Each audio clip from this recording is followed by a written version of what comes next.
Okay, students, now we'll see chapter 14, oscillations. See, we have studied different types of motion. हमने rectilinear motion पढ़ा है, फिर हमने projectile motion भी पढ़ा है, फिर हमने सर्कुलर मोशन भी पढ़ा है. तो उसमें अगर हम एक एग्जांपल लें, circular motion of planets around the sun, right.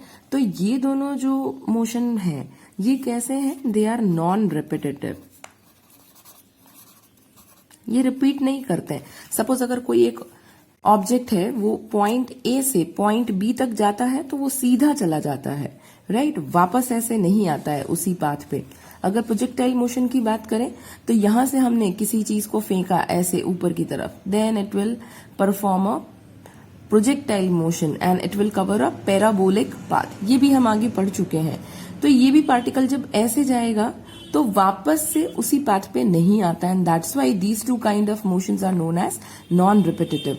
Where circular motion जो है प्लैनेट्स का अराउंड द सन, क्या होता है? सन रिमेन्स एट द सेंटर और प्लैनेट्स जो है वो ऐसे एक सर्कल कंप्लीट किया, फिर दूसरा सर्कल, फिर तीसरा सर्कल. मतलब ये जो सर्कुलर मोशन है of planets is actually repetitive motion, और ये अपने आप को रिपीट करता है in certain interval of time. ऐसा नहीं है कि अगर एक प्लैनेट है तो पहले एक घंटे में घूम लिया, फिर 5 घंटे लेता है, फिर वापस आधे घंटे में चक्कर लगा लेता है. ऐसा नहीं है. जो टाइम है वो सेम टाइम है, राइट. एक सर्कल कंप्लीट करने के लिए उसको जो टाइम लगता है, दूसरा सर्कल कंप्लीट करने में भी वही टाइम लगता है. इसलिए एक सर्टेन इंटरवल ऑफ टाइम में, एक सर्टेन पीरियड के बाद में ये अपना मोशन जो है वो रिपीट करता है. तो ये एक रेपिटेटिव मोशन है और इसको हम सर्कुलर मोशन बोलेंगे. अब क्योंकि ये रेपिटेटिव है और सर्टेन पीरियड के बाद में अपने आप को रिपीट करता है, इसलिए ऐसे मोशन को हम पीरियोडिक मोशन भी बोल सकते हैं.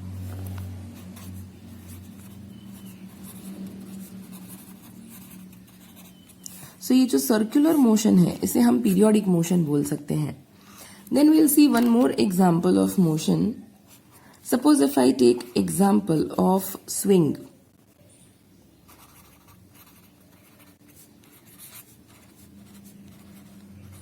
झूला जो हम झूलते हैं, ये मोशन जो है ये भी पीरियोडिक है, रेपिटेटिव है.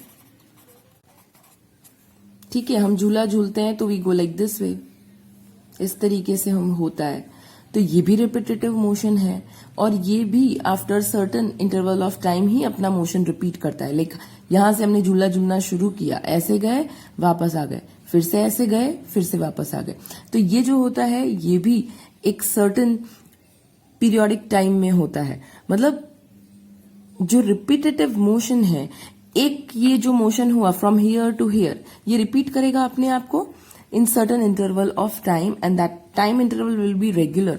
और इसलिए ये जो मोशन है ये भी एक तरीके का क्या है? पीरियोडिक मोशन ही है.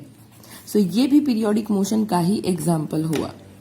ये भी पीरियोडिक मोशन का एग्जाम्पल है. Both are repetitive.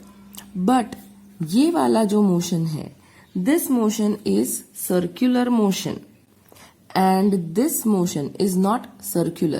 This motion is oscillatory motion.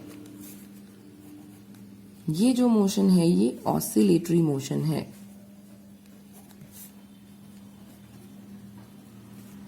और यही हमारा चैप्टर है. We have to study about these kind of motions, oscillations, right? इसका एक और एग्जाम्पल है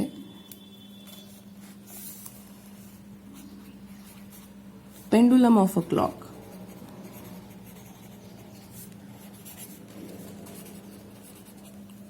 ये भी ऑसिलेटरी मोशन ही होता है, राइट. सो ये दोनों ऑसिलेटरी मोशन है. Motion of a swing also and pendulum clock का वो जो मोशन करता है लाइक दिस, वो भी कैसा है? ऑसिलेटरी मोशन है. और ये दोनों ही कैसे हैं? रेपिटेटिव भी हैं. ये भी रिपीट करता है अपने आप को, ये भी रिपीट करता है. इसीलिए इन दोनों को हम पीरियोडिक मोशन भी बोल सकते हैं. सी, ये दोनों पीरियोडिक मोशन भी हैं.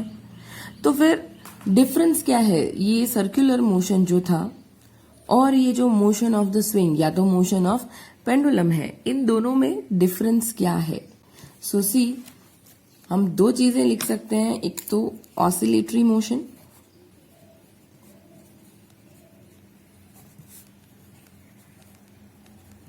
और दूसरा हमारा ये रिपीटेटिव पीरियोडिक मोशन।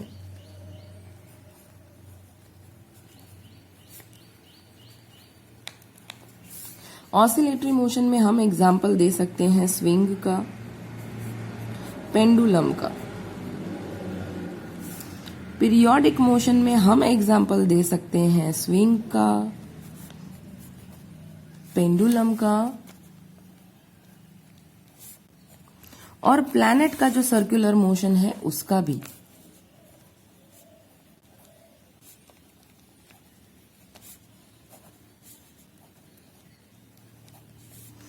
कि circular motion of a planet around sun.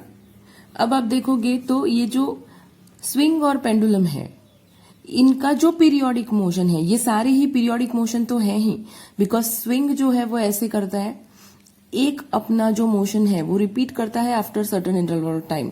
Pendulum भी वही करता है, ये प्लैनेट भी वही करता है, वो सर्कुलर पाथ पे जा रहा होता है, बट अपना मोशन जो वो रिपीट करता है वो एक रेगुलर टाइम के बाद में करता है, and that's why all these motions are known as periodic motion.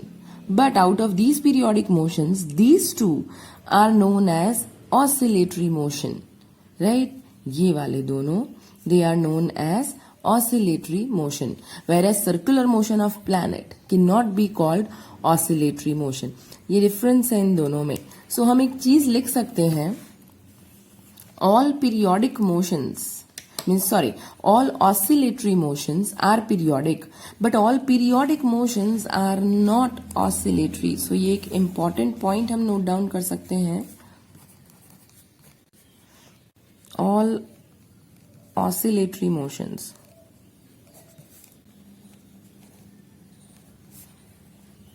are periodic, but all periodic motion are not oscillatory.